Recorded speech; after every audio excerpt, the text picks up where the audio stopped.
Bueno, vamos a saludar a los que recién se unen. Buen día a todos. Ya estamos grabando la clase. En esta unidad vamos a ver la unidad 5, que es la última unidad de la asignatura.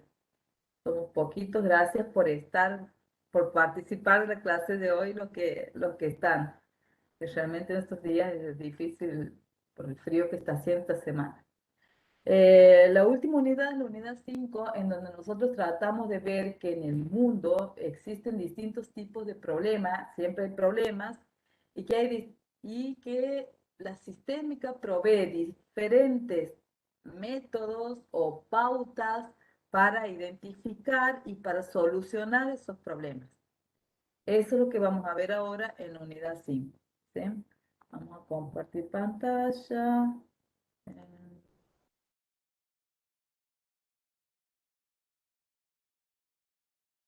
¿Están viendo? Sí, profe. Sí, profe. Bien. Bueno, es por eso que la unidad 5 se llama metodología sistémica, porque vemos metodologías para resolución de problemas basadas en la sistémica en general. Y apuntamos principalmente a una metodología que se llama metodología de sistemas blandos, que es para solucionar problemas blandos, que ya vamos a ver qué diferencia hay entre problemas duros y problemas blandos. ¿Sí? Entonces, la metodología, perdón, los objetivos de esta unidad son conocer los fundamentos de la metodología sistémica, conocer la metodología de sistemas blandos o MSB. Hay algunos que le llaman metodología de sistemas suaves, es lo mismo, metodología de sistemas blandos o metodología de sistemas suaves, que le checan. Después, aplicar el enfoque sistémico a problemas organizacionales y ejercitar en general las capacidades de ustedes que han ido adquiriendo para la visión global y la captación de problemas complejos. Bueno, aquí lo que vamos a ver primero, que es la problemología. ¿Sí? Este término a lo mejor muchas veces no lo han escuchado, pero se lo define como un campo del pensamiento sistémico que tiene que ver con el arte y modo de definir problemas. O sea, no tanto arte y modo de resolver problemas, sino de definir problemas. ¿Y por qué? Vamos a ver, la problemología es un proceso que consiste en definir de manera adecuada una situación problema, según Rodríguez Ulloa, que es un sistémico, un sistemista latinoamericano muy reconocido. Y si no, Chekla nos dice que en realidad la problemología abarca la tarea de definir cuál es el problema. ¿Sí? Por eso aquí apuntamos a definir los problemas, que es lo que resalta Cheklan y también resalta Rodríguez Ulloa. Porque si bien en el mundo real los problemas, a ver, porque si bien los problemas están en el mundo real, lo difícil es que el observador, la persona que tiene que estudiar esos problemas, sepa reconocer exactamente dónde está el problema, sepa delimitar el problema. Eso es lo más difícil, ¿sí? Entonces, es el observador el que tiene que realizar la tarea de definir cuál es un problema y encuentra una dificultad. Generalmente la persona que resuelve el problema no forma parte de ese problema, o hay veces que no conoce de la temática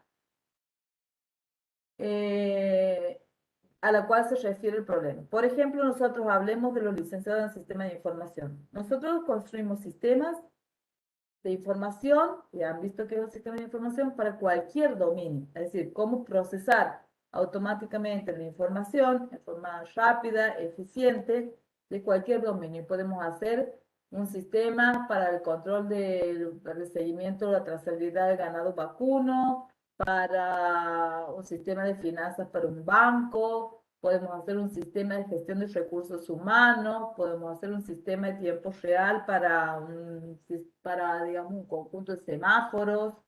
Es decir, nosotros participamos en la definición de un problema y muchas veces no conocemos ese problema. Entonces no es fácil para la persona que está abordando cómo solucionar un problema, reconocer ese problema y delimitar ese problema, porque realmente esa persona en varias situaciones no conoce del dominio en el que está, del dominio del problema. Lo mismo le va a pasar a los ingenieros industriales. Cuando ustedes tengan que resolver problemas, al principio, cuando supongamos que ustedes entran a trabajar en una empresa, ¿no es cierto? Los ingenieros industriales, normalmente ustedes van a trabajar adentro de organizaciones. Por eso es tan importante que ustedes comiencen aprendiendo desde ahora qué son las organizaciones. Van a trabajar en la industria. Bien, entonces al principio ustedes tienen un conocimiento general de todo, pero después si van a trabajar en una empresa que produce, a ver qué puede producir, cosas para la construcción o, por ejemplo, pilares de hormigón, etcétera, entonces ustedes al principio no van a conocer del dominio. Entonces, para poder resolver el problema van a tener que embeberse, empaparse de ese dominio. Si no, a lo mejor trabajar en una embotelladora, en una fábrica de alimentos, o pueden trabajar en distintos dominios, ¿no es cierto? De cada uno, al principio les va a costar resolver el problema porque no conocen el dominio del problema.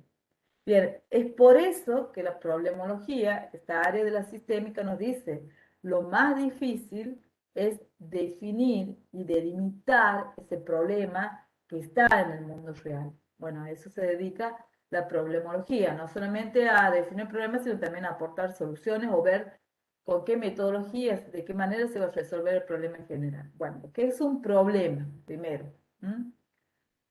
Un problema, vamos a dejarlo ahí. Un problema es una situación en general, un problema. Nosotros tenemos no un problema de sistema, un problema de ingeniería industrial, nada, un problema en general. Un problema general es una situación que nos produce nosotros, por ejemplo, tenemos problemas de aprendizaje, o tenemos problemas familiares, o tenemos problemas, no sabemos cómo resolver tal algoritmo, tal problema con un algoritmo.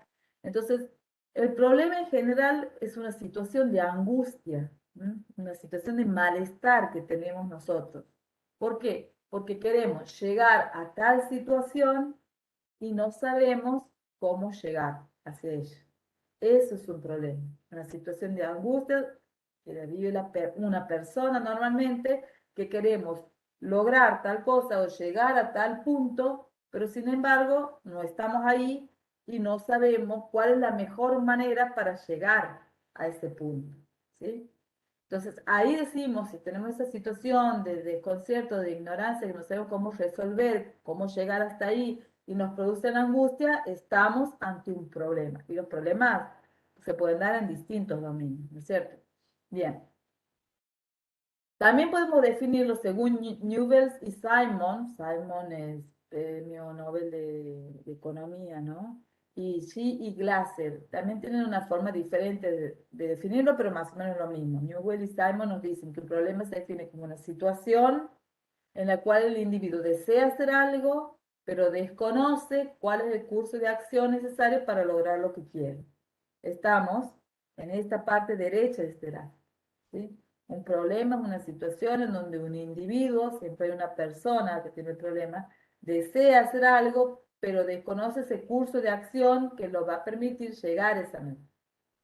Y Chi Glasser, que nos dice, es una situación en la cual un individuo, también llega aquí, actúa con el propósito de alcanzar, actúa, también hay acción, con el propósito de alcanzar una meta utilizando una determinada estrategia en particular. Por supuesto que esa estrategia es desconocida, si no, no hubiera habido un problema. O sea, si hay una situación en la cual yo quiero llegar y sé cómo llegar a ella, entonces no es un problema. Eh, bueno, como síntesis podemos ver, ¿sí? Que para que exista un problema tiene que existir lo siguiente. Hay un individuo que tiene que tener el problema, al cual se le atribuye el problema. El individuo por lo menos tiene que tener varias alternativas a seguir para solucionar el problema. Es decir, al menos tiene que haber un par de soluciones, las cuales debe tener una mayor aceptación que las otras, porque si da lo mismo ir por los dos caminos o por las dos alternativas de solución, entonces no hay problema. La selección de cualquiera de las soluciones repercutirá de manera diferente los objetivos del sistema, que son diferentes. Existe una eficiencia y una eficacia asociadas a la solución. Wow. A ver, Díganme ahora, ¿qué es eficiencia y qué es eficacia? ¿Cuál es la diferencia? Esa pregunta va para ustedes. Pueden utilizar el chat o pueden utilizar, usar el micrófono. Digan cualquier cosa, ¿no? O sea, no hace falta una definición. ¿O La usted? diferencia radica, profe, en que uno se refiere a hacer lo mejor que se puede con la menor recursos, que sería eficiencia, y eficacia se refiere a hacer lo mejor posible en el menor tiempo. Las dos cosas que me has dicho son eficiencia, porque has dicho que la eficacia es hacer lo mejor posible en menor tiempo, y el tiempo es un recurso. Sí. Entonces está bien, eficiencia, está muy bien. ¿Mm? ¿Alguien puede decir de eficacia? ¿Cuál es la diferencia? Creo que eficacia era simplemente cumplir la meta y ya está. Bien, muy bien. O sea, cumplir la meta, o sea, lograr una solución del problema, ¿sí? Solucionar el problema. Profe, Si nosotros solucionamos, sí, te escucho. claro, sería uno estaría relacionado con la funcionalidad, mientras que el otro determinaría si es realmente útil prácticamente, si así se resuelve eficientemente. Claro, por eso, bueno, pero ¿qué es eficiencia? Resolver eficientemente es como que estás diciendo que es una cosa usando la misma palabra, ¿sí? O sea, pero está bien la idea que tienes, está bien, está perfecto. O sea, perdón que estoy tomando mate, ¿no? Pero está haciendo tanto frío. Está bien lo que han dicho. Em, La eficacia, decimos que algo es eficaz cuando logramos resolver el problema, ¿sí? Por ejemplo, si yo quiero calentar una habitación, ahora que hace mucho frío, pero utilizo un calefactor que me consume muchísimo gas, ¿sí? Y que después tengo que pagar recaro, bueno, yo logro calentar la habitación, ¿sí? Pero es decir, es una solución eficaz, pero si me consume muchos recursos, entonces no es eficiente. Si me consume mucho gas, no es eficiente. En cambio, si yo utilizo un aparato para calentar que consume poca energía, entonces en ese caso optimizo los recursos y esta solución va a ser eficiente, no solamente eficaz, sino eficiente. ¿Entienden?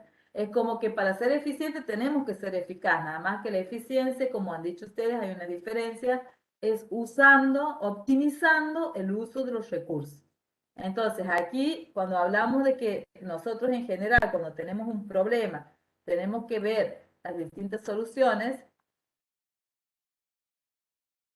eh, tenemos que analizar cómo son esas soluciones en función de la eficacia, o sea, si resuelven el problema, si no fuera eficaz, no sería una solución, ¿no es cierto?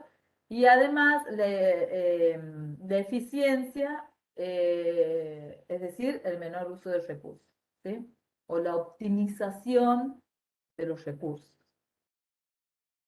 ¿Les queda claro? Sí, profe.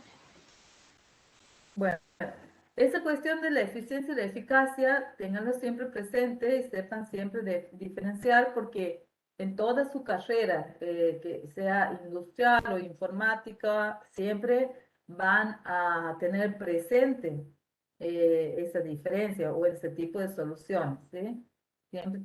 Siempre van a estar resolviendo y midiendo y comparando distintas soluciones en cuanto a su eficacia. ¿Sí? Y en cuanto a su eficiencia, porque ustedes siempre van a tener que buscar la solución que sea eficiente. Esto va sobre todo para el tema de los chicos de ingeniería industrial. Y en cuanto a los chicos de licenciatura en sistemas de información, normalmente cuando nosotros vamos a desarrollar un sistema, tenemos que ver la solución más eficiente. Eso implica que, por ejemplo, va a ser en el desarrollo de todo un sistema, la solución que sea más barata principalmente. Es decir, por ejemplo, si yo digo, bueno, ¿con qué lenguaje de programación voy a trabajar? Eh, ¿Cuánto tiempo me va a llevar todo esto? Bueno, menos tiempo, menos personas en desarrollo, entonces todo esto me va a llevar a una solución eficiente.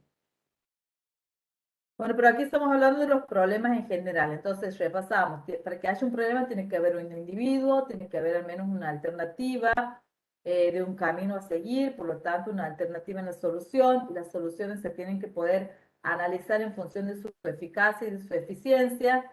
El individuo, por supuesto, ignora, ¿sí?, la eficiencia y eficacia relacionadas a esas soluciones. Eso es lo que el individuo va a tratar de definir, de resolver, la persona que aborda ese problema, ¿sí? Existe un medio ambiente, un contexto, un entorno dentro del cual el problema que se va a resolver es importante, porque si no es importante el problema, entonces no hay problema. El problema tiene que ser importante para alguien. Aquí, por lo tanto, concluimos nuevamente, esto ya lo hemos dicho, si se dice que quien toma una decisión tiene un problema, se desea algo dentro de un contexto real. Tiene formas alternativas de obtenerlo y duda acerca de cuál de las alternativas es mejor en términos de los objetivos que tenemos del problema o del sistema en el cual estamos trabajando. Ahora, hay distintos tipos de problemas. Ahora vamos a mencionar nosotros dos clasificaciones. Primero vamos a empezar viendo que los problemas pueden ser complejos y los problemas pueden ser simples. En general, esta idea de problemas complejos y simples, ustedes van a encontrar un tipo de relación cuando nosotros hemos visto dentro de las organizaciones, dentro de las funciones de la administración, los gerentes, lo difícil que es tomar decisiones en función, en las organizaciones, aquellas que están insertas, nosotros hablamos de un entorno complejo, ¿sí? Y hemos visto algunas variables, algunas consideraciones que son parecidas a estas que influyen a las que influyen en la identificación o clasificación de un problema simple o de un problema complejo, ¿sí? Los problemas pueden ser simples o complejos, por supuesto que va a ser más difícil solucionar los problemas complejos y son más fáciles de solucionar los problemas simples, ¿sí?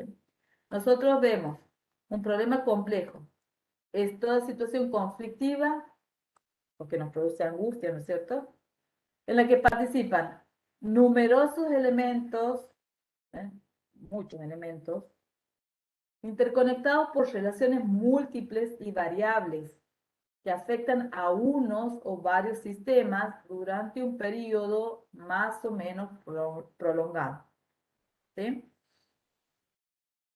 Entonces, ahí es donde les digo, pueden encontrar similitud. Es decir, para que sea complejo o más complejo un problema cuando más elementos participan. Más elementos participan, esos elementos están relacionados, tienen distintos tipos de relación, muchas relaciones. Esas relaciones pueden ser variables, es decir, no es que son relaciones fijas, entonces, sino que van variando y que afectan unos o varios sistemas durante un periodo más o menos prolongado, es decir, puede durar mucho tiempo, problema, o poco tiempo. Afectan durante un periodo más prolongado o menos prolongado. En esa situación nosotros tenemos un problema complejo. Ahora les doy más detalles. Características de un problema complejo, ¿sí? Las causas del problema, porque siempre en un problema nosotros tenemos causas. Y lo que nosotros tenemos que identificar, lo primero que tenemos que identificar cuando tenemos un problema, cuáles son las causas de ese problema, ¿sí? Entonces, en el problema complejo, las causas son diversas, es decir, hay muchas causas, no es una sola causa, hay muchas causas que producen el problema y de relevancia variable. O sea, algunas más o menos, algunas afectan más y otras menos, afectan el sistema y producen el problema. Existencia de retroacciones no lineales de carácter cibernético, esto que nos parece muy difícil, nosotros ya hemos visto qué es lo cibernético, y el cibernético está relacionado con un bucle de realimentación. Es decir, cuando nosotros tenemos un problema en el cual no hay un bucle, es decir, se resuelve de tal manera y todo eso que tenemos como salida no afecta a la entrada del sistema y no vuelve a repercutir el sistema, si no tenemos bucles es mucho más sencillo de solucionar los problemas. Pero si hay un bucle de realimentación en donde toda esa salida está relacionada, otra vez vuelven a ingresar el problema, tenemos un circuito en donde a medida que lo que va haciendo el sistema va nuevamente influyendo sobre el mismo y va impactando sobre el problema. Entonces, ahí tenemos normalmente cuando hay bucles de realimentación, por eso hablamos de cuestiones cibernéticas, cuando tenemos bucles de realimentación, entonces el problema es más fácil, perdón, es más difícil de resolver, es más complejo. El problema es difícil de entenderlo, aun cuando es percibido. ¿Sí? Nosotros sabemos que hay un problema, sí, pero no podemos entender, bueno, pero ¿por qué? ¿Por qué pasa esto? ¿Han visto el partido de fútbol de anoche de la selección? ¿Ah? ¿Qué problema tenemos en la selección? ¿Mm? ¿Es simple o es complejo? ¿Qué problema? ¿Es simple o complejo? Recuerden cuando las primeras clases yo les decía o hablábamos de la sinergia. La sinergia es una propiedad de un sistema y veíamos que un equipo de fútbol es un sistema en donde no depende solamente de las individualidades que tenemos, sino depende de cómo funcionamos como equipo. Y en ese equipo también depende también de toda la historia que tenemos o cómo venimos interactuando, ¿sí? Yo creo, ¿cómo podemos hacer si nosotros decimos, bueno, ¿cómo podemos hacer para que la selección argentina produzca más goles? ¿Sí? El problema, a ver, el problema, sí, el problema, la selección argentina no mete goles, ¿sí? El seleccionado argentino no sabe, yo escucho lo que dicen ahí los relatores, ¿no? No saben definir un partido, porque hacen 1-0 y después están ahí haciendo cualquier cosa, hasta que terminan los 90 minutos del partido. A ver, ¿qué dice Maximiliano? A ver, la selección se ve que depende de Messi, más allá de ver los grandes jugadores que lo buscan, se ve que lo buscan a Messi. Sí, sí, es así. Bueno, Messi dependiente. Bueno, ese puede ser uno de las causas, ¿sí? Bueno, pero a ver, a lo que voy, independientemente del fútbol, y que puede ser que sea como dice Maximiliano, vemos que hay un problema. O sea, sabemos que hay un problema, pero por ahí no, es difícil de entenderlo, porque puede ser por uno, porque están cansados, porque el campo es malo, problemas externos ahí del entorno que influyen, ¿no? O sea, como un programa en los partidos y esas cosas, que COVID, que bueno, estos jugadores en sí, por más que los han metido ahí en el Ezeiza no sé cuánto tiempo, bueno, pero Agüero llegó hace unos pocos días y son jugadores que no se ven nunca, que todos juegan separados allá, no tienen oportunidad de jugar juntos, vienen aquí en 3 días, en 5 días, en 10 días, ni en un mes, no van a lograr entrenar y ponerse de acuerdo. Y si el técnico, no sé de dónde es ese técnico, pues si el técnico no tiene no sé las capacidades que tiene el técnico, no puedo hablar realmente, pero puede ser, entonces vemos que el problema tiene distintas causas, son simultáneas, ¿sí? Relevancia variable, por ejemplo, si es algo relacionado con el técnico es algo importante, ¿no es cierto? Bueno, todas esas cuestiones influyen. Cuando tenemos que ver cuál es el problema, vemos que hay un problema, a eso voy, a esta cuestión, es percibido el problema, pero es difícil de entender. Y son propios de una red de numerosos elementos e interacciones múltiples, que eso acaba de decir en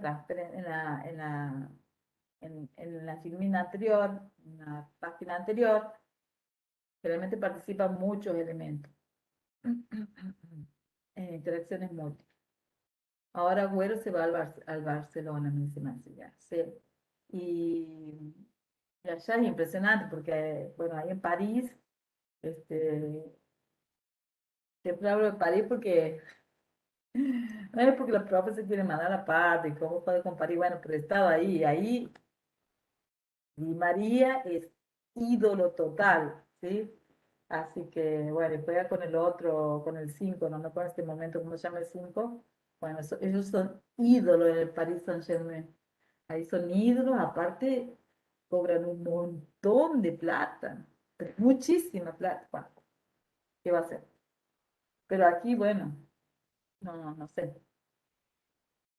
En la selección es difícil, pero bueno, es por eso, ¿no? Por lo que les digo.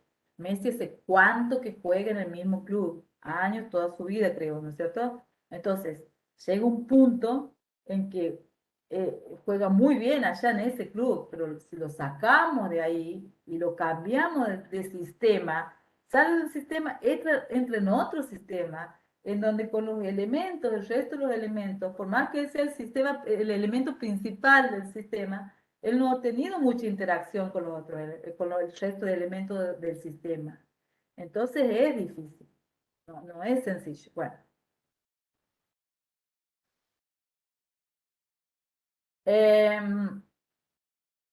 sin embargo, lo opuesto al problema complejo es un problema simple. En un problema simple tenemos una causa, vemos que una causa provoca un cierto efecto, una causa provoca un efecto determinado, o sea, podemos identificar. Si tenemos el problema, estamos en el efecto, ¿no es cierto? Bueno, esto pasa porque aquella causa, o sea, es como que hay una relación unívoca, una causa, un efecto. La causa normalmente es única, o sea, no es que hay multiplicidad de causas, normalmente es única o son pocas, y puede ser aislada claramente de todas las circunstancias en el entorno. Esta causa producirá siempre el mismo efecto bajo las mismas condiciones, o sea, no varía.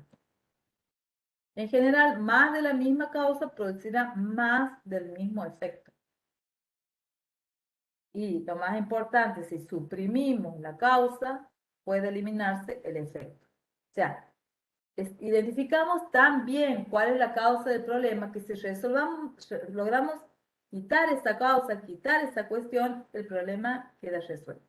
¿Sí? Por ejemplo, ahora digo, bueno, mi teléfono no anda. ¿Por qué? Aquí dice sin batería. Estoy en un problema, no funciona. O, o vemos que no tiene carga, no es que me va a decir sin batería cuando ya no tiene batería, ¿no es cierto? Entonces, ¿qué pasa? Bueno, no tiene batería. La causa es una y, y sé cómo resolverla. Lo enchufo, le cargo batería, elimino la causa y se elimina el problema. Es un problema simple.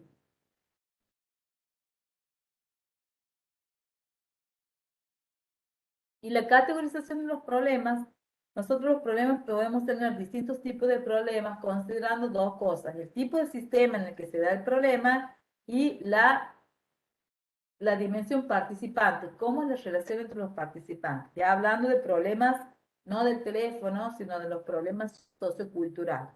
¿Sí?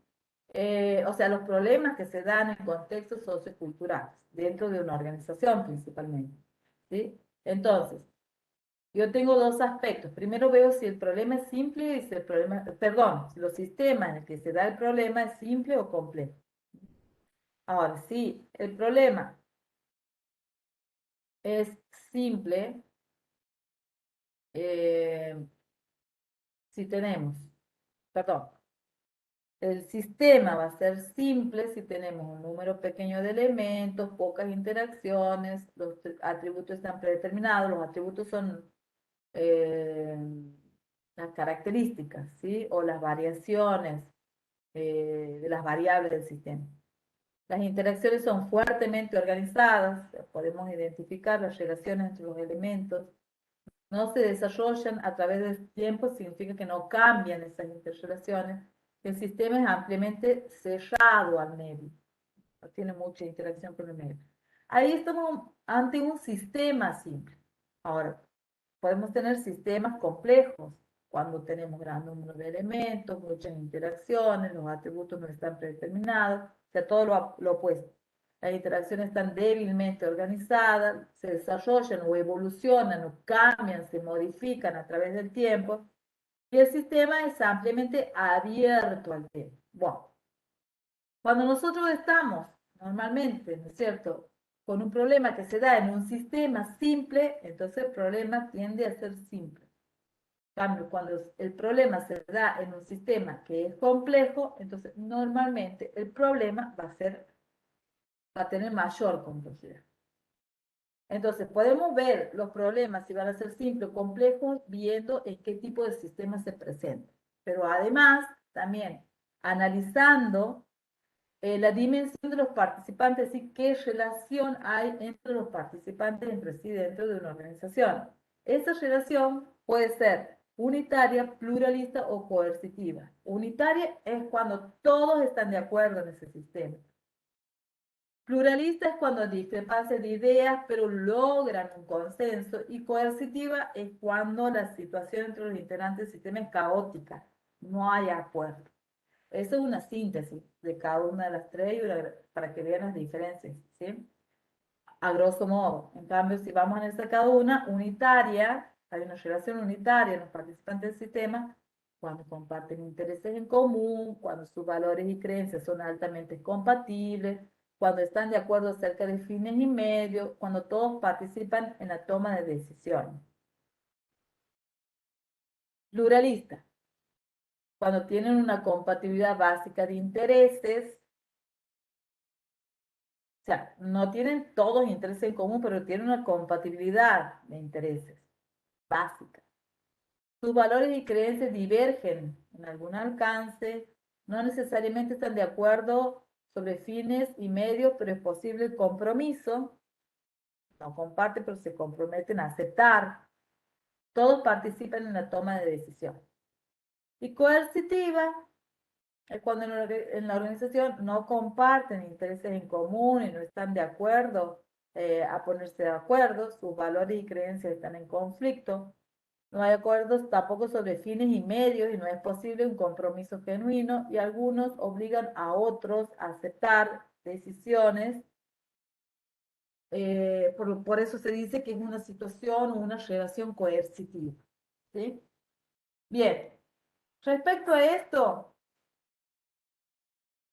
cuando tenemos organizaciones de este tipo, los problemas van a ser más complejos cuando tengamos una relación coercitiva entre los integrantes de la organización. En cambio, si tenemos una relación unitaria, entonces los problemas van a tender a ser más simples. ¿Sí? Entonces también en la clasificación de problemas, los problemas van desde lo más simples a lo más complejos. Y en el medio hay un rango. Bueno, a medida que estemos trabajando sobre sistemas simples, el problema va a tender a ser más simples. Y si los sistemas son complejos, los problemas van a tender a ser complejos. Y si la relación son unitarias, van a tender a ser problemas más simples los que se den y más complejos cuando la relación entre los participantes es coercitiva. ¿Sí? Bien. Esto es un tema que no lo voy a dar mucho, ¿sí? El sistema solucionador de problemas y el sistema contenedor de problemas. Para que se den una idea de qué se trata. Y hay una relación, hay veces poco armoniosas entre uno y otro. Muchas veces supongamos el sistema contenedor del problema es el sistema en el cual se da el problema, el que vive el problema. Vamos a suponer hay un problema en el departamento de alumnos de la Facultad de Ciencias Exactas. Bueno, ese es el sistema contenedor del problema. Ahora, hay una persona que tiene que brindar una solución a esto. Esa persona que brinda la solución a ese problema va a formar parte del sistema solucionador del problema. Y muchas veces lo que decimos, no hay una relación armoniosa entre el sistema solucionador del problema y el sistema contenedor del problema. ¿Sí? ¿Cuáles son las causas que pueden originar esa relación poco armoniosa entre el que contiene el problema y el que soluciona el problema. Que la educación y profesión del sistema solucionador de problemas, muchas veces, lo que les decía yo hace rato, van a ir a solucionar problemas en un dominio que no lo conocemos. Entonces la gente que está adentro conoce bien el dominio, conoce de qué se trata. Entonces les cuesta aceptar que alguien de afuera va a venir a proveerles una solución. Entonces, ¿y por qué? Porque generalmente, supongamos que el problema haya en el departamento de alumnos, un problema académico, y viene un administrador de empresa a solucionar eso, y bueno, la formación de que va a solucionar el problema muchas veces no es la más adecuada en cuanto al dominio en el cual se produce el problema, ¿sí? Que contiene el problema.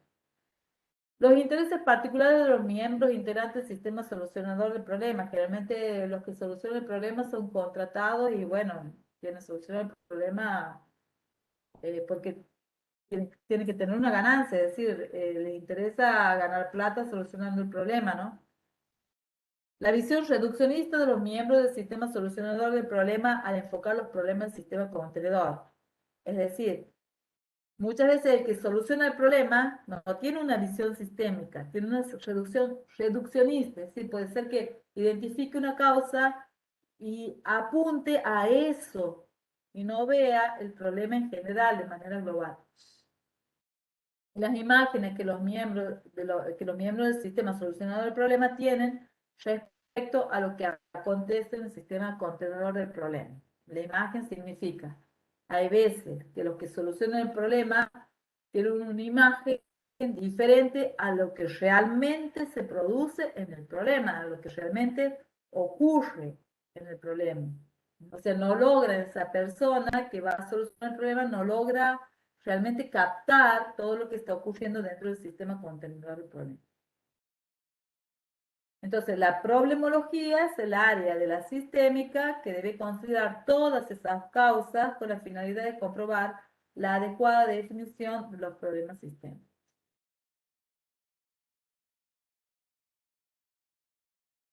Ahora, cuando nosotros tenemos un problema, ¿cuáles son los pasos que debo seguir o resolver un problema? ¿Qué etapas implica la resolución del problema? Y vamos a ver aquí las etapas que proponen distintos autores, ¿sí? Por ejemplo, Dijkstra, ¿qué nos dice? Dijkstra nos dice que la resolución del problema es un proceso cognitivo, cognitivo lo mismo, ¿no? Que es un proceso complejo, que involucra conocimiento almacenado en la memoria corto y largo plazo. ¿Qué significa? Que involucra conocimiento almacenado en memoria a largo plazo. Yo para resolver un problema tengo que conocer, tener cierto conocimiento para resolver ese problema. Esa memoria, y eso lo tengo almacenado en mi memoria a corto y largo plazo, si no solamente que lo tengo presente ahora, sino son cosas que yo me he preparado años anteriores para poder resolverlo. Entonces vengo preparado por lo menos 5 años en profesión, en el primer año, segundo año, ¿no? ¿Qué son las organizaciones? ¿Qué tipo de problemas? Entonces ustedes lo van guardando en su memoria a largo plazo, en su memoria secundaria. El día de mañana, cuando lo necesiten, bueno, nosotros tenemos la capacidad como persona para recuperarlo en nuestra memoria, para poder resolver. Bueno, cuando resolvemos un problema, utilizamos esos conocimientos que tenemos almacenados. Además de esos conocimientos, ¿qué nos dice? Que hay otros factores que están relacionados con actividades mentales y conductuales, en donde no solamente están los factores cognitivos o cognitivos, esto que yo tengo que saber del tema, sino también factores afectivos y factores motivacionales. Los factores afectivos dependen mucho del estado del ánimo de la persona para que yo pueda resolver el problema.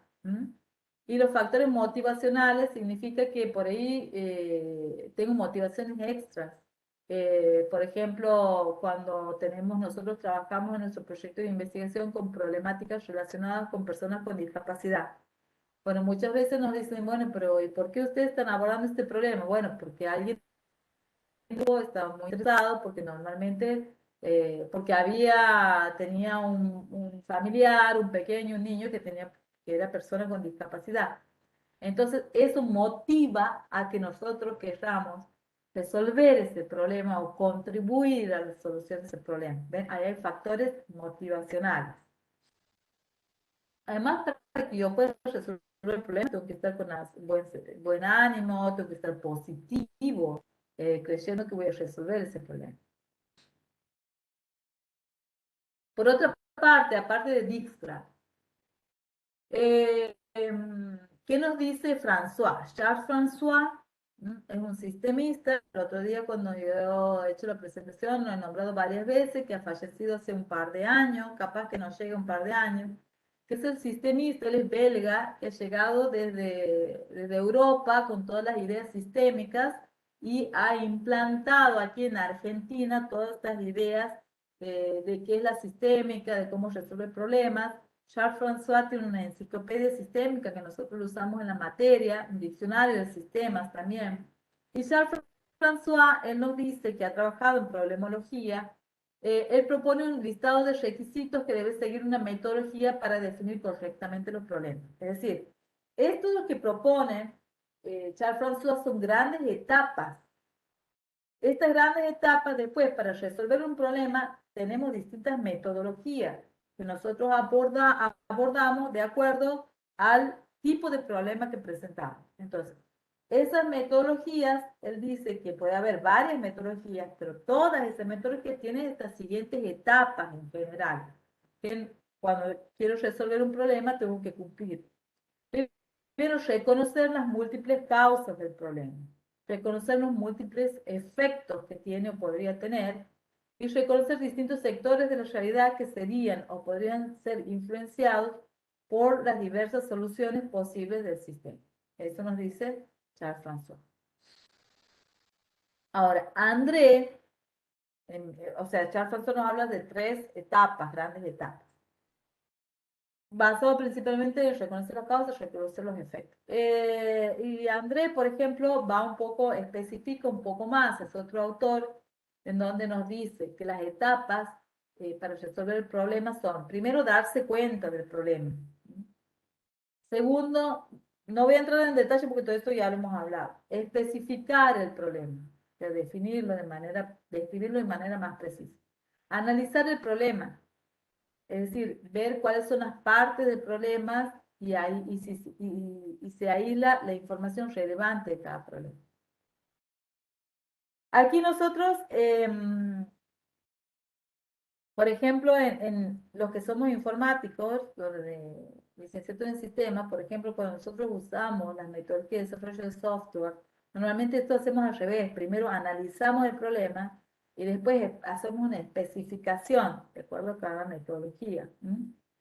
Aquí lo plantean al revés porque es algo más general para todo tipo de problemas. Si yo tengo que especificar, porque como no sé cuál es el problema en estos casos, ¿sí? No sé cuál es el problema, entonces yo primero tengo que ver de qué se trata el problema, después especificar significa tratar de empezar a delimitarlo. Y cuando empezamos a delimitarlo, cuando lo hemos delimitado, ahí recién analizar el problema en profundidad. Generar una solución, considerando varias alternativas, revisar la solución, es evaluar cada una de esas alternativas, seleccionar la solución. Instrumentación de la solución significa implementar la solución. Y después una nueva revisión de la solución, a ver, bueno, qué ha pasado con esa implementación que yo he hecho, ¿sí? Esto es algo más específico. Va más allá, más al detalle de los grandes pasos que plantea François. Y nosotros vamos a ver hoy una metodología que es la metodología de sistemas blandos, y van a ver que si ustedes comparan después, se basa en estas grandes etapas que ha propuesto André. La metodología de sistemas blandos de Checa. Pero van a ver que pues, se pueden identificar estas etapas. Ahora, vamos a otra clasificación de problemas, siguiéndolo a Cheklan. Cheklan nos dice, perdón, un segundito.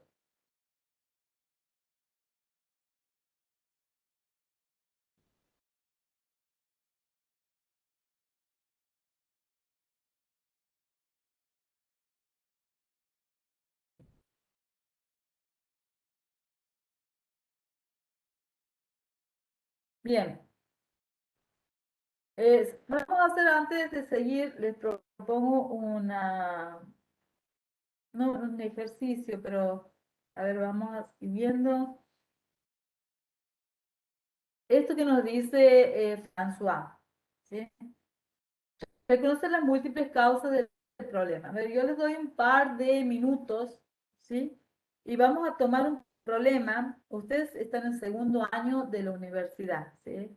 Seguramente han tenido compañeros que han empezado con ustedes. Hay algunos de ustedes que han empezado en el año en el año 2019, ¿sí? Eh, que ha hecho primer año en el año 2019 y han tenido más posibilidad de interactuar con sus compañeros, de hacerse amigos, y capaz que alguno de esos amigos hoy en día no está, ahora no sigue. Hay otros que han empezado el año de ustedes, el año 2020, donde es un año atípico, y que capaz que no han tenido mucha posibilidad de interactuar con sus compañeros, pero sí seguramente habrán visto que en principio eran muchos y ahora ya no son tantos. Además, supongo que si bien no se conocían o no han tenido oportunidad de verse físicamente, pero seguramente habrán armado grupos de WhatsApp de chicos de primer año de tal carrera, etcétera. Entonces, supongo, ustedes saben que hay chicos que ya no están, que han ido quedando en el camino. A esa problemática nosotros la conocemos como deserción universitaria, ¿sí? Y esa deserción universitaria se da principalmente en el primero y en el segundo año de la universidad. Bueno, a ver, si ustedes traten de identificar en 2 minutos o 3 minutos cuáles son las causas, cuáles podrían ser las causas de la deserción universitaria, de esas que se producen en el primero y el segundo año, y los múltiples efectos, bueno, los efectos vamos a tomar no como múltiples efectos, sino como el efecto que abandonan, ¿sí?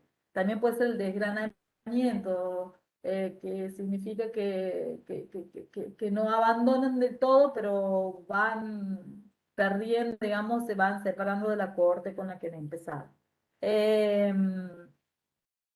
Vamos a ver, trate de identificar cuáles son las causas de la deserción universitaria, ¿sí? Considerando lo que han visto, las experiencias con sus compañeros, o la idea que tengan. Voy a cortar un poquito aquí.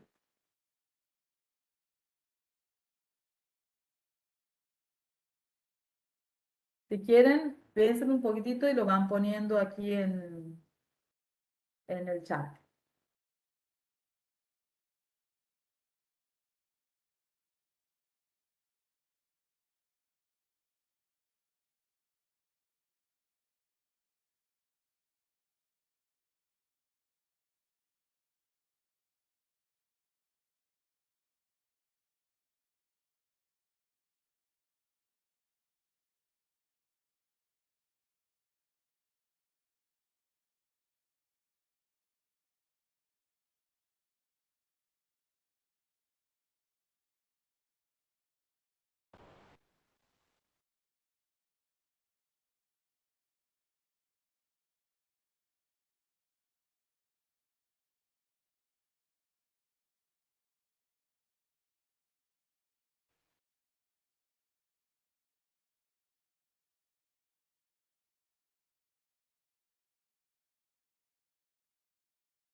Hola chicos, ya estamos de vuelta. A ver, vamos a ver qué dicen.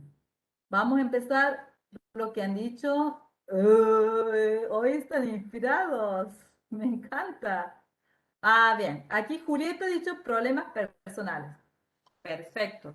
Julieta, vos nos puedes decir cuál es algún ejemplo de problemas personales como para que vayamos diferenciando y a ver si se superpone con los otros. Un ejemplo nomás. Por micrófono, porque si no después se me va a hacer más difícil leerlo. ¿Sabes? Tener algún problema en la casa, profe, o por ejemplo, tener que ir a trabajar. ¿Algún problema en la casa? Bien, bien, bien. ¿Algún problema familiar? Por ejemplo, vamos a poner, puede ser que los padres no se lleven bien, estén discutiendo toda la hora, esas cosas, ¿sí? Por ejemplo, sobre todo en el contexto este pandémico, ¿no? Que tenemos que tener disponibilidad para nuestro espacio, nuestra propia casa. Puede ser también que no es cierto que tengamos un familiar enfermo. Muchas veces se da en los alumnos la relación con los abuelos, que uno tenga que tener que cuidar abuelos o que tengamos un familiar enfermo en la familia, también nos afecta muchísimo, ¿sí? Después dice depresión y ansiedad. Cuando hablas de eso, Geraldine, vos dices depresión y ansiedad creada por el mismo hecho de estudiar. Yo conozco una persona que estaba en la carrera que tenía depresión y ansiedad que tiene, pero esto ha sido antes de entrar a la universidad. Entonces yo Ah, o creo sea, que ya viene, entonces vamos a sí, tomarlo como si fueran problemas de salud, o sea, problemas bueno, de salud que influyen, ¿sí? Sea eso, puede ser también, por ejemplo, problemas de discapacidad. Entonces, ¿qué? Son personas que, digamos, físicamente tienen un poco reducida, y entonces puede ser que en la universidad no les estemos dando, ¿no es cierto?, la ayuda que ellos necesitan, no estemos identificando esos problemas, más si les ha tocado la época de pandemia, más difícil de identificar. Entonces los chicos se sienten muchas veces eh, eh, como que no pueden afrontar en esta nueva etapa de periodo universitario. Ustedes saben que para andar en la universidad, ustedes se tienen que, para andar bien, normalmente se tienen que esforzar mucho y estudiar mucho, ¿sí? Después, dificultad en el aprendizaje. Eso está bien, dificultad en el aprendizaje, que dice Julieta también. Dificultad en el aprendizaje puede ser que nosotros tenemos, cuando entramos en la universidad, muchos, espera, mire, nosotros tenemos, cuando estamos en la universidad, problemas de aprendizaje. Nosotros tenemos en la universidad una oficina que es el COEP, que es el Centro de Orientación Psicopedagógica, que normalmente a nivel universidad afronta esos periodos o esos problemas o el GAME a nivel facultad. Pero lo que sí, más que problemas de aprendizaje, vamos a hablar que cada estudiante tiene un ritmo diferente de aprendizaje. Y sí, hay veces que nosotros, la universidad, no le brindamos muchas oportunidades a esas personas que tienen diferentes ritmos de aprendizaje. De todos modos, sí, la universidad lo que da es la oportunidad esta de que en la carrera universitaria, cada alumno tenga su ritmo. Entonces puede ser que en tercer año, que en segundo año estén todos con todas las materias bien, y puede ser otro que haya sido atrasándose, pero eso no significa que va a dejar, sino que va a seguir su propio ritmo, ¿sí?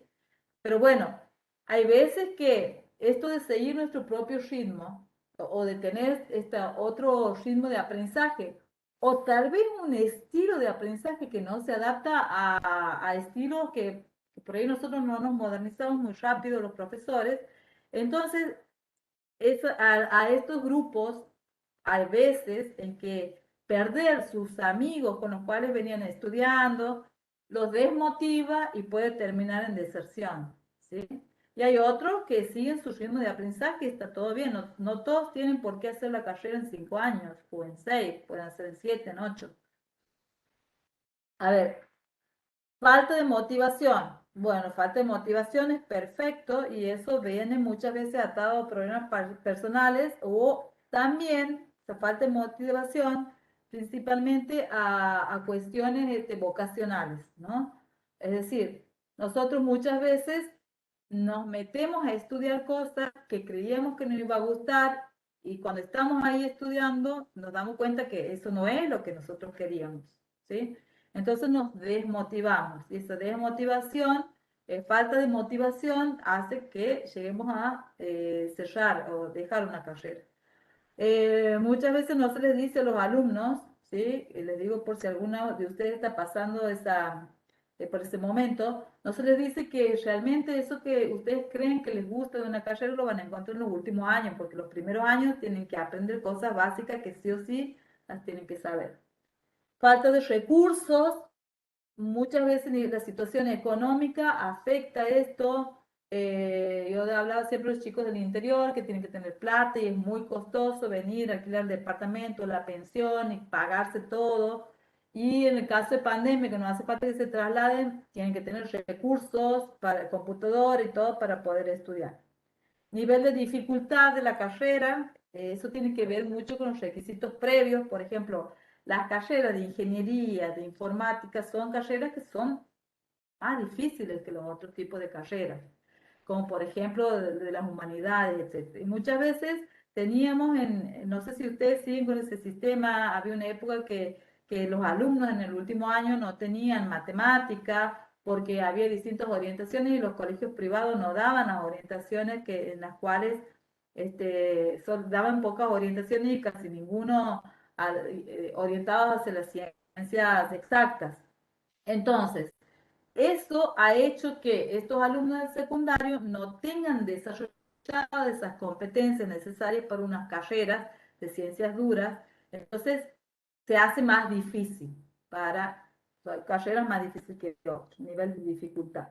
Elevado a la 10ª potencia, que calculo que dice el nivel de dificultad, complejidad de unas materias, eso se da en diferencia entre el nivel secundario y la universidad. La diferencia entre el nivel secundario y la universidad generalmente se da en las distintas disciplinas que cada uno tiene que adoptar, porque por ejemplo en la secundaria es que te van a tomar, tienes que estudiar, y en la universidad tenemos que aprender a nosotros mismos, controlar qué es lo que vamos a estudiar, porque si no estudiamos, después viene el parcial y no aprobamos nada. Entonces, es una disciplina que tenemos que aprender y muchos de los chicos no se adaptan a eso, ¿sí? O no hacen el clic. Sobre exigencia de materia puede ser, bueno, yo trato, por eso muchas veces les digo, bueno, yo trato, a mí me gustaría dar mucho más en mi materia, pero los profesores tenemos que ser conscientes de que al mismo tiempo de esta materia se da en simultáneo distintas materias, por lo tanto tienen que tener tiempo para todas. Bueno, mis colegas, hay algunos, no sé si en informática, antes se daba mucho en ingeniería, que creían que los alumnos es la única materia que hacen y exigen muchísimo más allá. Está bien, sí está bueno que los alumnos aprendan y todo, pero hay que ser coherentes, conscientes de que los alumnos tienen un tiempo limitado y tienen que tener varias materias al mismo tiempo, ¿no es cierto? La complejidad de algunas materias está dado por eso que yo les digo de las ciencias duras, que muchas veces es más compleja y necesita que tengan más competencias adquiridas, lógico matemáticas para poder entenderlo y de una diferencia que viene en relación a lo que aprenden en el secundario. Otras cosas sobre diferencia entre sobre exigencia de materias, problemas económicos, ya hemos dicho, falta de internet, ya hemos dicho que falta de recursos por la pandemia, falta de recursos tecnológicos, que los padres les presionen para aprobar todo y eso les estresa al tal punto que los mismos padres al no tener resultados los sacan de la universidad. Eso es cierto, hay muchos padres. Bueno, antes se daba mucho eso, ahora ya no tanto, ahora ya los padres somos más comprensivos, nos guiamos más de lo que quiere el hijo, de la vocación, de respetar sus ritmos, pero bueno, si por ahí los padres vemos que los hijos no que desperdician su tiempo, bueno, pero bueno, sí, puede haber fallas que vienen del lado de los padres, ¿no? Que no acompañan a sus hijos. Falta de recursos, poco tiempo al trabajar y estudiar. A los que trabajan, sí, bueno, para los que trabajan decimos, Normalmente no tienen que desertar, sino que tienen que seguir un ritmo de aprendizaje, pero sí, es uno de los motivos, porque uno trabajando se mete y ve que, no, creen que es fácil, no, pero normalmente estas carreras en las que ustedes están haciendo, normalmente no hay tiempo para trabajar, ¿sí? O para tener un trabajo de más de 5 horas, es muy difícil. Entonces, bueno, mucha gente que trabaja y empieza, después dice, no puedo dejar de trabajar y deja, ¿sí? Falta de recursos, poco tiempo trabajar y estudiar, poca concentración, eso viene de otras cosas, de los problemas de motivación y esas cosas. Falta de organización en el estudio, ya sea por problemas emocionales por trabajo, la falta de organización, sobre todo por la disciplina, ¿no? Desinterés por la salida laboral, eso es una cuestión vocacional. Estrés, bueno, ustedes saben, chicos, tanto los que estudian ingeniería industrial como los que estudian informática, si ustedes terminan su carrera, van a tener trabajo seguro. Así que la idea es que la puedan terminar. Si ustedes no van a tener esto de falta de desinterés por la salida laboral, es decir, ustedes terminan la carrera van a encontrar trabajo rápido. Así que métanle, vamos para adelante. El estrés, sí. Vamos a tomar como un problema de salud. O el estrés es como una consecuencia de varias de las cosas que hemos mencionado antes y la persona no puede seguir más y abandona. Pueden existir exigencias en la universidad que no sean cumplidas y obliga a los alumnos a reiniciar, lo que ocasiona que existan desertores. Sí, puede ser, pero es medio difícil eso. Contexto familiar, si los padres conocen la universidad y comprenden cómo acompañar, eso ya lo hemos dicho. Problemas de concentración como ejemplo, eso ya hemos dicho. La ansiedad también puede ser generada por la universidad. Sí, también. Y muchas cosas que ahí no han puesto porque han estado muy buenitos, pero que siempre salta. Hay veces que no es que las materias sean complejas, hay veces que los profesores son muy complejos, o que los profesores, o sea, ustedes han hablado, falencias que vienen originadas en el propio estudiante como consecuencia muchas veces, o cosas que provienen de la disciplina de los estudiantes, o que vienen de la imposibilidad o problemas, fallas que vienen desde los padres o que vienen desde el secundario, ven que hay muchas causas, y también, ¿por qué no?, cuestiones que vienen desde los profesores que damos las materias en la universidad.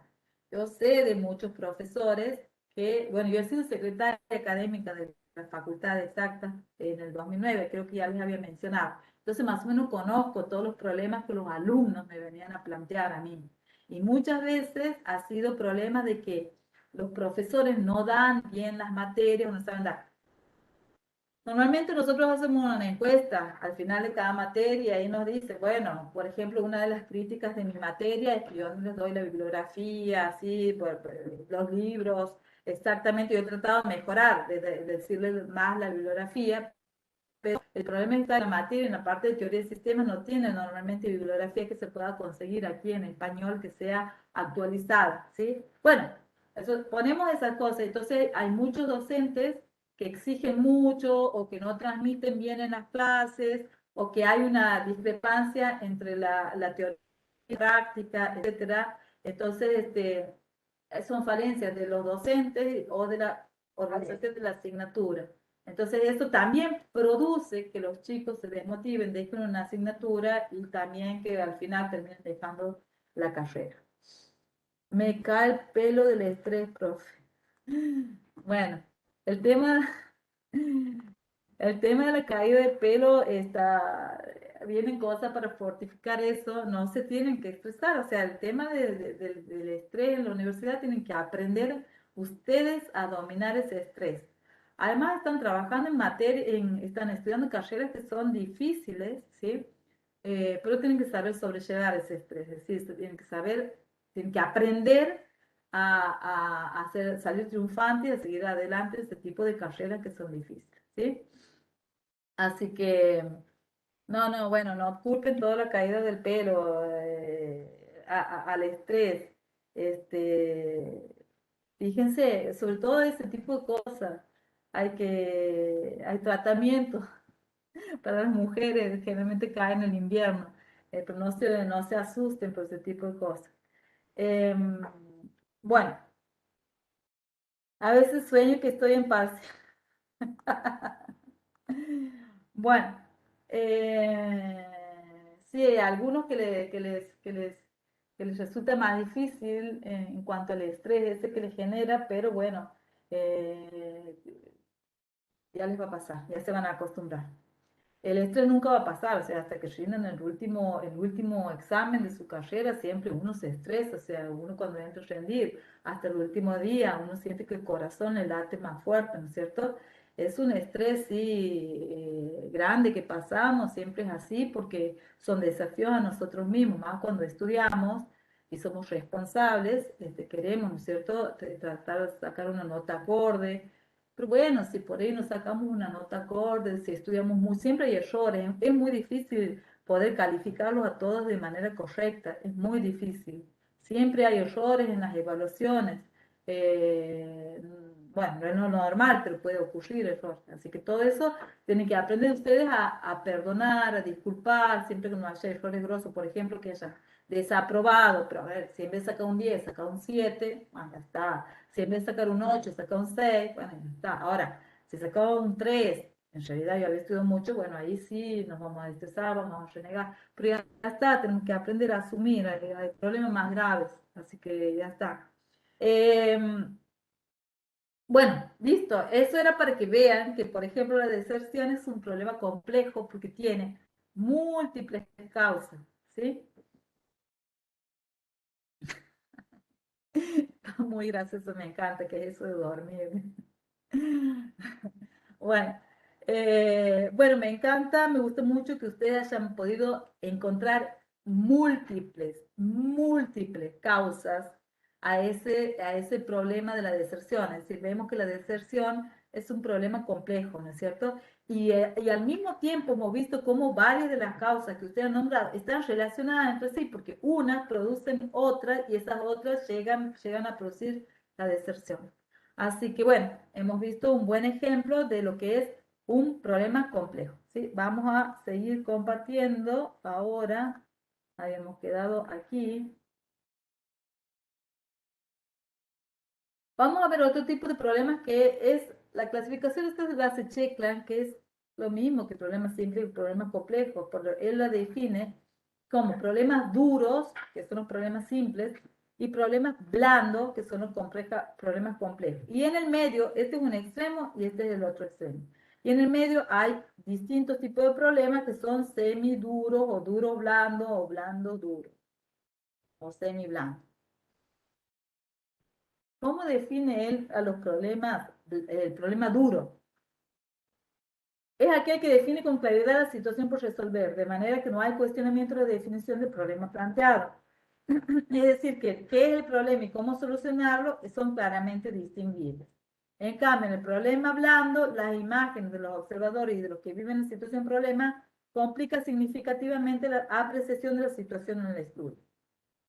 Aquí tenemos, esto se referencia a lo que es el sistema resolvedor del problema y el sistema contenedor del problema. ¿Y qué nos dice Cheklan? El problema blando es aquel en el que tanto el qué es el problema y cómo solucionarlo son difíciles de definir. Entonces es Cheklan el que propone una metodología de problemas blandos que es para solucionar los problemas blandos, ¿no es cierto? Aquí nos dice que la metodología de sistemas blandos, nos dice Cheklan, es un largo trabajo de investigación realizado por Cheklan, ¿sí? Que nos dice que la postura de él de Cheklan era cuestionar a las metodologías de resolución de problemas que existían, ¿sí? Porque estaban orientadas a la búsqueda de metas preestablecidas. O sea, se sabía a qué se quería llegar. En cambio, la metodología del sistema blando parte del hecho de que en los sistemas socioculturales los problemas son precisamente problemas porque son difíciles de definir, difíciles de preestablecer. Que nos dice Cheklan, que uno crea una metodología, la usa y una vez que la usa, aprende de su uso y la mejora esa metodología. Así que hay una realimentación siempre en el uso de esa metodología. La metodología del sistema blando, que es la metodología que queremos que usen en el taller, usar la metodología del sistema blando, sino usar la dinámica del sistema, creo que le vamos a dar para que elijan. Tiene 7 etapas. Estas etapas, estas etapas que están vistas arriba son las que se dan en el mundo real, y estas que se dan en la parte de abajo es la que produce, la que se desarrolla en el pensamiento sistémico o en el pensamiento es algo conceptual que se da en el pensamiento de la persona que resuelve el problema. Vamos a ver las distintas etapas. Partimos siempre, lo primero que tenemos que hacer, tratar de plantear una situación no estructurada del sistema. A partir de esa situación no estructurada, plantear la situación estructurada. Luego, es la situación no estructurada de la situación problema. Aquí la situación estructurada de la situación problema. Aquí ya identificamos lo que son problemas o subproblemas y hacemos una elaboración de definiciones radicales, hacemos nuestro análisis y aquí empezamos a proponer la solución. Por eso esto se da en la cabeza de la persona que está abordando, proponiendo la solución. A partir de esas definiciones raíces radicales, se hace la definición de los modelos conceptuales, basados en el pensamiento formal y en otros tipos de pensamiento. Estos modelos conceptuales que forman parte de la solución, después se compara si esos modelos, se compara 4 con 2, es decir, si esos modelos realmente solucionan este problema que hemos planteado. Después se determinan cuáles son los cambios factibles y deseables que se va a hacer para poder implementar en la etapa 7 los cambios de eso que se está proponiendo. Esta es la etapa de la metodología de sistemas blancos. Vamos a plantear ahora cuáles son cada una de esas etapas. Vamos a ver en qué consiste cada una de esas etapas y presten atención porque esto lo van a tener que aplicar en el taller. Primero, la etapa 1 es la definición de la situación no estructurada. Es la primera impresión de la situación problema, que es aquella porción de la realidad social donde existe un conjunto de problemas. En esta etapa se deben observar acontecimientos que ocurren en realidad, se identifican cuáles son los elementos que participan, aunque no se tenga una idea clara de las interrelaciones y se delimita el problema, ¿sí? ¿Ha visto cuando nosotros cuando hacemos los ejercicios de los diagramas causales, siempre partíamos de una descripción del problema, de un modelo descriptivo? Bueno, eso es lo que tenemos que hacer aquí, un modelo descriptivo o como resultado de esta etapa planteamos una descripción textual de la situación problema, un texto, pero no tenemos así chiquitito en 5 líneas, sino normalmente aquí buscamos en internet, leemos de la situación, hablamos con las personas involucradas, nosotros somos resolvedores de problemas, y describimos cuáles son los elementos, o sea, qué forman parte de esta situación problema. Por ejemplo, si tomamos la deserción, vamos a decir, bueno, los alumnos están desmotivados, los padres, empezamos a ver que participan los padres, la familia, problemas de salud, la carrera, la vocación, las cuestiones pedagógicas de los profesores, todos esos elementos participan. Bueno, hago una descripción, veo datos, por ejemplo, qué índice de deserción hay en las distintas universidades, etc. Eso es una definición no estructurada, una definición textual. A partir de eso, yo defino cuál es la situación estructurada y lo hago a través de un gráfico, pictográficamente, a través de un gráfico, de un dibujo rico, por eso se llama rich picture. Poniendo dibujitos, cuestiones, símbolos que nos representan, en donde yo empiezo a vincular todos esos elementos de la etapa 1, empiezo a ver qué relación hay entre todos esos elementos. E identifico también cuáles son las tendencias, las querencias de los involucrados, situaciones conflictivas, intereses existentes, estructura del poder imperante, las ideologías imperantes, la forma en que los involucrados perciben el problema. Y como resultado de esta etapa voy a tener un cuadro pictográfico, es una descripción gráfica de la situación bajo estudio, de manera que se haga entendible para quienes observan ese cuadro pictográfico. En la etapa 3, a partir de aquí ya empiezo a plantear la solución de la problemática, ¿sí? Y lo primero que hago es identificar cuáles son esos problemas, porque hasta ahora he venido trabajando con situaciones problemáticas, viendo los elementos, las orientaciones, etcétera, pero no he dicho, bueno, el problema es este, eso no lo he hecho. Entonces, aquí en esta etapa yo identifico esos candidatos a problemas o subproblemas, muchas veces decimos, partimos de un problema que decimos en general y aquí identificamos cuáles son los problemas concretos. y para cada uno de ellos ya propongo o empiezo a pensar en la solución. Y esa solución la planteo en función de una definición radical, le llamamos, o definición básica. Esa definición básica propone una resolución del problema. Esa solución se expresa a través de una definición básica, que es una definición epistemológica de lo que es un sistema, es decir, definir un sistema por lo que hace y no por lo que es. O sea, esa solución, ¿qué va a hacer esa solución? ¿Qué es lo que va a hacer? Y para lograr hacer esto, la definición básica describe el qué proceso de transformación se tiene que hacer en el mundo real. Y para poder hacer esto, yo tengo que partir hago un análisis que le llamo el análisis Cadwell. Este análisis Cadwell, que como resultado de esta etapa voy a tener una lista de problemas, una definición básica para cada problema y un análisis Cadwell para cada problema y su definición básica. Este análisis Cadwell consiste en identificar quiénes son los clientes, quiénes son los actores, C-A-T-D-E-W-E. Yo soy C, clientes, A, quiénes son los actores que participarán en la solución. La transformación, aquí tengo que poner cuál es el proceso y ponerle un nombre, como si fuera una caja negra. Es decir, yo tengo una entrada y tengo una salida y una transformación. La definición básica va a ser básicamente referirse a esa transformación que yo voy a proponer como solución. ¿Quiénes son los dueños? O sea, de quién depende que se lleve a cabo esta solución. Y voy a estar echando las visiones de la cual yo propongo esa solución, que para todos nosotros va a ser el enfoque sistémico. Y el entorno significa cuáles son las restricciones que tengo que tener en cuenta del entorno dentro de esta solución propuesta. Yo les pido disculpas, perdón, porque aquí están trabajando y va a haber mucho ruido, pero espero que me estén escuchando. Sí, Bueno, profe, no hay interferencia, nada de sonido. bueno, por ahora, gracias. Después sí, la etapa 4. En función de la definición radical que yo propongo y en función del análisis Cadwell, en donde yo he propuesto como parte de ese análisis Cadwell un proceso de transformación.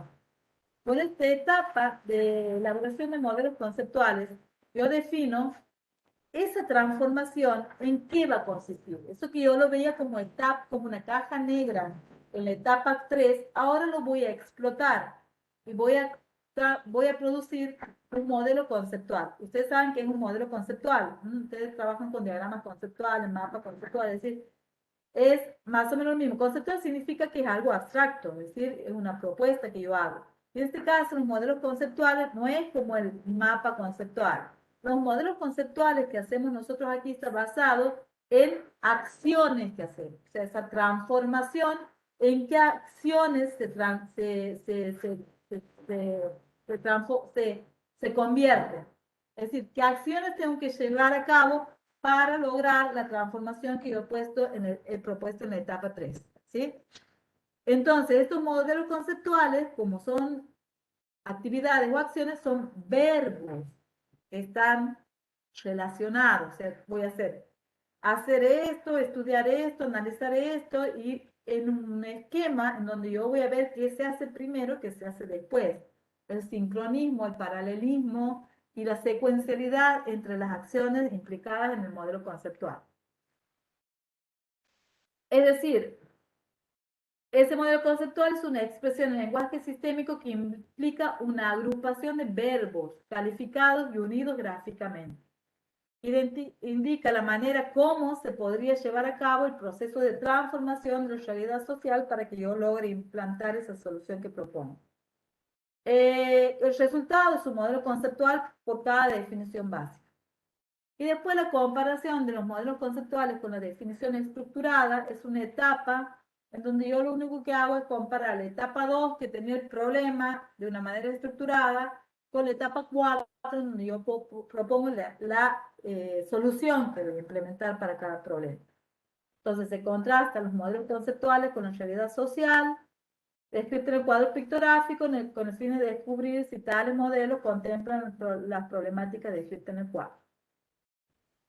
Aquí, como consecuencia de esto, que tengo como, si yo detecto en esa comparación, estas acciones no me llevan a solucionar esto que yo había definido en este problema, entonces lo que yo tengo que hacer es modificarlo al diagrama conceptual, al modelo conceptual, para que efectivamente solucione la problemática. Entonces aquí lo que hago en esta etapa 5 es una revisión, en base a esta comparación, una revisión de la solución propuesta, la corrijo.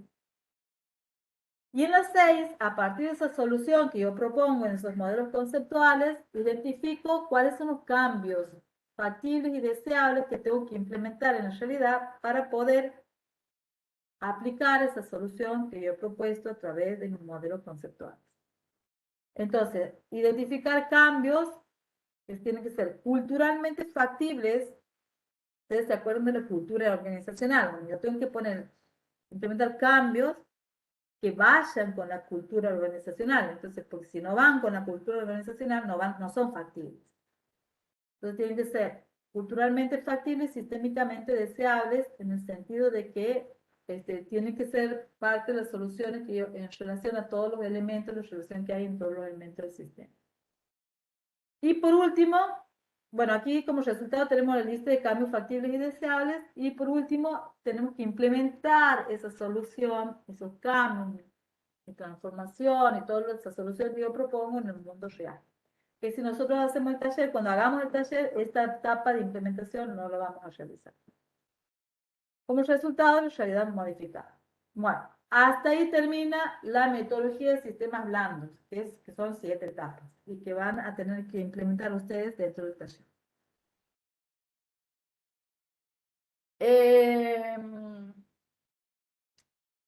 Después hay otros autores. Esta es una metodología, para terminar, vamos a ver la última etapa, en donde, haciendo una síntesis, bien.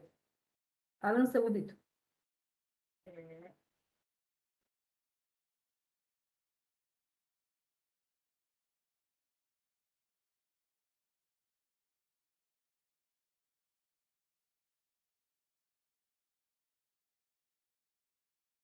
Un segundito, que estoy, un segundo.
Bien, chicos, les decía que nosotros hemos partido de que hay distintas problemáticas dentro del mundo real y que hay distintos tipos de problemas. Y muchas veces para los problemas simples podemos encontrar, hay distintas metodologías de resolución, pero hay veces que hay problemas complejos o problemas blandos y no hay metodologías apropiadas para resolverlos porque no consideran ciertas cuestiones. Entonces, nosotros hemos visto ciertas metodologías. Por ejemplo, hemos visto la metodología, la dinámica de sistemas. Hemos visto como hemos partido del principio en la unidad 2 del enfoque de sistemas. Y el enfoque de sistemas en sí consiste en identificar los sistemas, los elementos y las relaciones, y los distintos tipos de relaciones. Principalmente es, eso es el enfoque de sistemas. Y dentro de ese enfoque de sistemas hay distintas metodologías. Nosotros hemos mencionado que hay ciertos tipos de sistemas y son sistemas dinámicos que varían con el tiempo y hemos propuesto y hemos estudiado en unidad 2 la dinámica de sistemas que nos propone estudiar los sistemas que varían en el tiempo construyendo diagramas causales e identificando bucles de realimentación y viendo cuál es el comportamiento del sistema. Bueno, esa es una metodología que hemos visto nosotros. Ahora, nosotros vemos que esos son para sistemas dinámicos, pero que no se da mucho a veces esta dinámica del sistema para estudiar las problemáticas que hay dentro de organizaciones.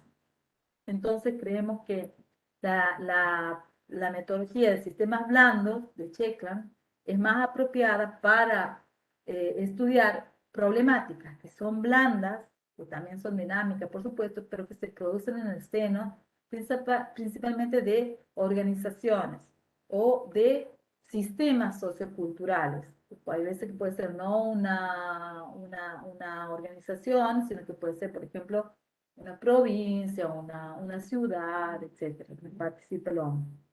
Entonces vemos cómo en la materia en sí, las que basadas en el enfoque sistémico, que es el Weltanschauung, que tiene como base, digamos, en el análisis Cutwell, basada en ese enfoque sistémico, hemos visto la dinámica de sistemas con metodología de resolución de problemas de sistemas dinámicos, y ahora vemos la metodología de sistemas blandos, ¿sí?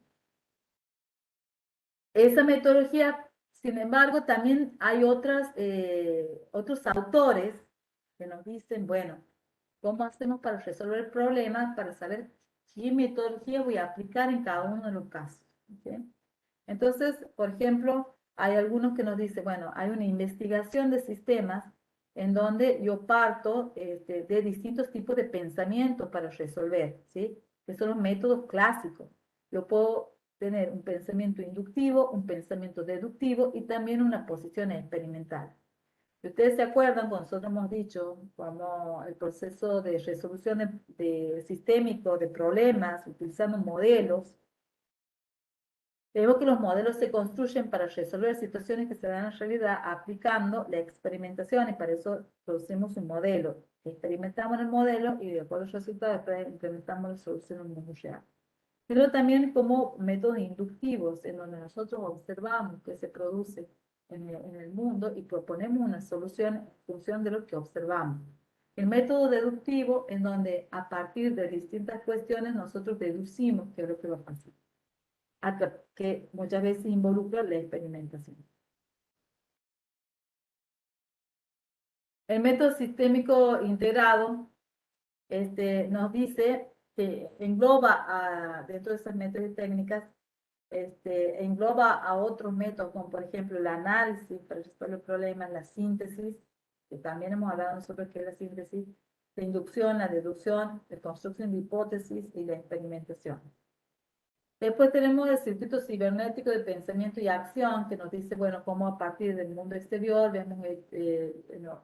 observamos hechos y datos, a partir de eso pensamos una solución, proponemos una hipótesis, después a partir de la inducción y la deducción proponemos esa hipótesis, luego de la hipótesis hacemos la experimentación, en donde realizamos una acción, y a partir de esa experimentación vemos los resultados de los experimentos y eso vemos que el resultado tiene con los datos y hechos del mundo real, es decir, lo implementamos en el mundo real de la solución.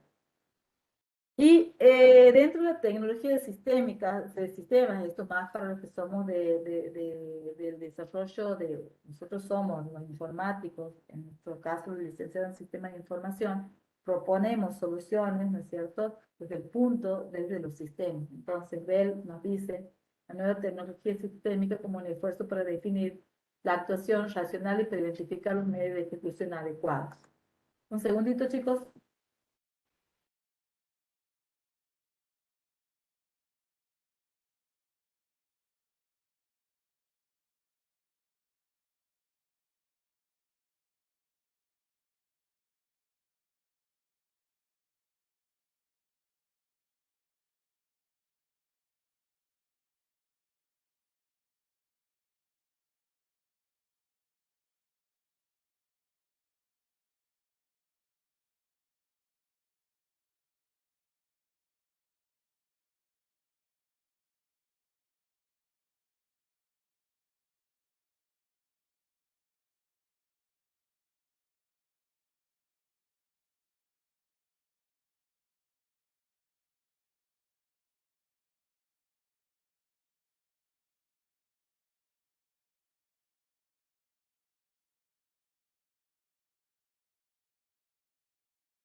Bien, entonces le decía, ver que nos dice que dentro de las tecnologías de sistemas hay distintas como la ingeniería de sistemas, los sistemas directos y administrativos, que es algo de lo que nosotros venimos viendo respecto a la administración de empresas, investigación operativa, que es más orientado a la matemática, simulación sistémica, simulación ustedes van a ver en los últimos años, cinética o invéntica, o sea, distintas tecnologías relacionadas con la propuesta de soluciones desde los sistemas, y sobre todo desde los sistemas de información. Y después tenemos la metodología sistémica, que puede ser desarrollada mediante marcos conceptuales diferentes, cada uno de los cuales conducen a una clasificación de algo diferente en los sistemas y problemas asociados. Tenemos el resolvedor de problemas de sistemas generales, que también nos indica distintas etapas que tenemos que seguir para solucionar distintos tipos de problemas. Y por último, además tenemos el marco conceptual de CLIR, que nos dice que hay una taxonomía de sistemas en general. Taxonomía significa una clasificación general de sistemas, y además hay una taxonomía de requerimiento de qué es lo que yo quiero resolver o qué es lo que yo quiero hacer. Y a partir de esas clasificaciones generales yo identifico problemas y hago una taxonomía de problemas sistémicos, o sea, clasifico todos los distintos tipos de problemas que puede haber. Además de clasificar esos problemas, puedo clasificar cuáles son las herramientas metodológicas que me sirven para resolver los distintos tipos de problemas, ¿sí? Y la intervención total de sistemas o TSI, que también ha sido propuesta, está dentro de los últimos años, diría dentro de los últimos 10 años, lo más moderno, lo más actual que yo conozco respecto a estas grandes clasificaciones o grandes, son metametodologías. ¿Por qué? Porque son metodologías que indican qué metodologías se tienen que aplicar para resolver los problemas.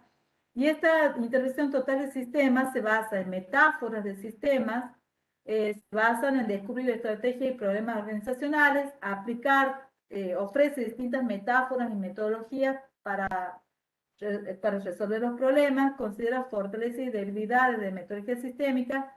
En general, es decir, es una metodología que tiene 3 fases.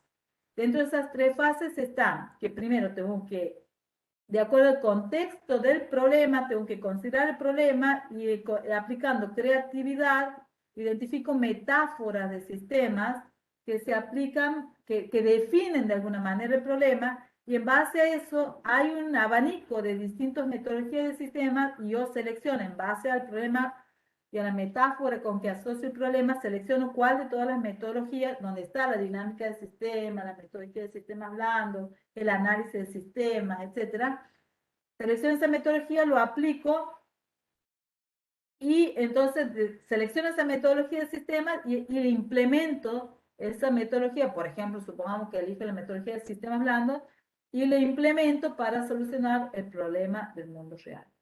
Respecto a la fase de la TCI son la fase de creatividad, la fase de selección y la fase de implementación. La creatividad en donde yo defino el tipo de problema asociando una metáfora, la selección en donde yo defino con qué metodología voy a abordar la solución y la implementación es cuando yo implemento esa solución dentro del mundo real. Eso es todo. No sé cuánto me han seguido, bueno, bastantes. Ya voy a ver, a partir de la clase que viene nosotros empezamos con el taller. También tenemos en juego, con eso hemos terminado la teoría, ¿no?, de esta unidad. Les decía, a partir de la clase que viene empezamos con el taller. También tenemos el parcial, ¿no es cierto? El parcial 2. O sea, ya estamos en la etapa final de la materia, ¿sí? El taller, creo que voy a optar con que los chicos de ingeniería industrial apliquen la dinámica de sistemas y los chicos de licenciatura en sistemas de información apliquen la metodología de sistemas blandos. Creo que lo voy a hacer de esa manera. Y si no, los puedo, sí, porque si no van a elegir todas una o todas otras. Si no, lo podemos definir, que cada grupo elija qué qué metodología va a seguir. Pero no, creo que va a ser mejor por carrera, una y la otra. Y las problemáticas o la problema que vamos a abordar es las criptomonedas y la pandemia. Creo que esto ya les había anticipado. Así que lo vamos a abordar de esa manera. Capaz que también hago de la misma manera, haciendo que bueno, no, ahí les voy a dejar para que opten. Lo mejor sería que los chicos de licenciatura en sistema opten por la pandemia, que es más global, y los otros por las criptomonedas. Pero eso lo voy a dejar para que elijan cada uno, ¿sí? Para que elijan cada uno. ¿Tienen alguna duda respecto de las cuestiones que hemos planteado hoy? El micrófono, ahí nomás habiliten el micrófono y me plantean.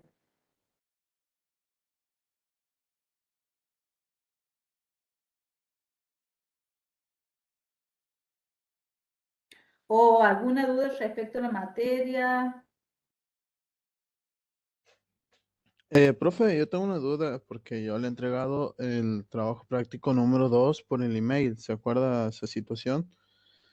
¿En dónde puedo ver si lo ha aprobado el práctico?